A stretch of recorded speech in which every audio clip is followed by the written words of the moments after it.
السلام علیکم ناظرین، خدا گواہ سیریل ڈرامہ کی نیکسٹ ایپیسوڈ میں آپ دیکھیں گے کہ برسوں کی سازش آخرکار ناکام ہوئی، پورا خاندان حیرت سے ڈوب گیا۔ دوستو، آج کی کہانی میں ایک ایسے موڑ پر پہنچنے والی ہے جہاں پر ایک چھپا ہوا راز سب کے سامنے آ جائے گا۔ خاموشی سے یہ وہ راز ہے جس نے ایک خوشحال گھر کے سکون کو خاموشی سے کھوکھلا کر دیا تھا۔ آج ہے بے نقاب ہونے والی ہے۔ جس شخصیت پر سب سے زیادہ اعتماد کیا جاتا تھا وہی سب سے بڑی سازش کرنے والی نکلے گی۔ سچ سامنے آنے کے بعد نہ صرف حامد صاحب کا دل ٹوٹ جائے گا بلکہ سفیان کو بھی اپنی بڑی غلطی کا احساس ہوگا، جبکہ عائشہ کی بے گناہی آخرکار واضح ہو جائے گی۔ دوستو، کہانی کا آغاز اس وقت ہوتا ہے جب سفیان اپنے کمرے میں گہری سوچ میں بیٹھا ہوا ہوتا ہے۔ اس کے چہرے پر پریشانی صاف دکھائی دے رہی ہوتی ہے۔ چند لمحوں بعد شیری کمرے میں داخل ہوتی ہے اور نرم لہجے میں اس کے قریب بیٹھ جاتی ہے۔ وہ کہتی ہے، بیٹا، میں ہمیشہ تمہاری بھلائی چاہتی ہوں۔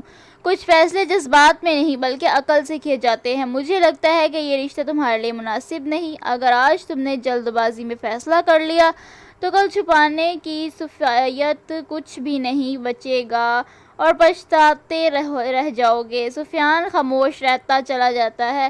اس کے ذہن میں پہلے ہی کئی سوال گردش کر رہے تھے اور شیری کی باتیں اس کو الجھن میں ڈالتی چلی گئی۔ اسی دوران حامد صاحب وہاں سے گزرتے ہیں تو دروازہ پوری طرح سے بند نہیں ہوتا، اس لیے اندر ہونے والی گفتگو ان کے کانوں تک پہنچ جاتی ہے۔ وہ چند لمحوں کے لیے رک جاتے ہیں اور خاموشی سے سب کچھ سننے لگتے ہیں۔ باتوں ہی باتوں میں شیری اعتراف کرتی ہے کہ وہ کافی عرصے مختلف لوگوں کو ایک دوسرے کے خلاف کر رہی تھی تاکہ یہ رشتہ کبھی مکمل نہ ہو سکے۔ وہ یہ بھی کہتی ہے کہ اگر عائشہ اس گھر کا حصہ بن گئی تو گھر کے حالات اس کے مرضی کے مطابق نہیں ہوں گے۔ یہ الفاظ سنتے ہی حامد صاحب کا لبریز ہو جاتا ہے۔ وہ فوراً کمرے میں داخل ہوتے ہیں اور اچانک انہیں سامنے دیکھ کر سفیان اور شیری دونوں حیران رہ جاتے ہیں۔ کمرے میں خاموشی سے چھا جاتی ہے۔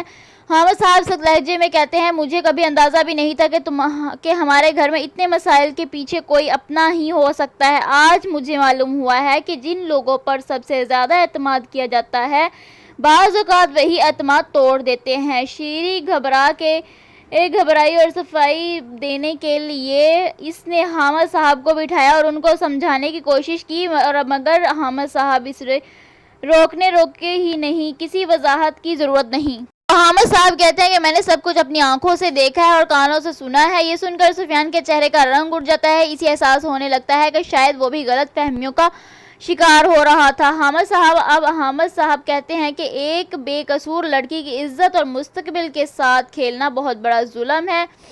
تم نے صرف ایک رشتہ ہی نہیں توڑا بلکہ پورے خاندان کے اعتماد کو نقصان پہنچایا ہے۔ اتنے میں گھر کے باقی افراد بھی وہاں پر جمع ہو جاتے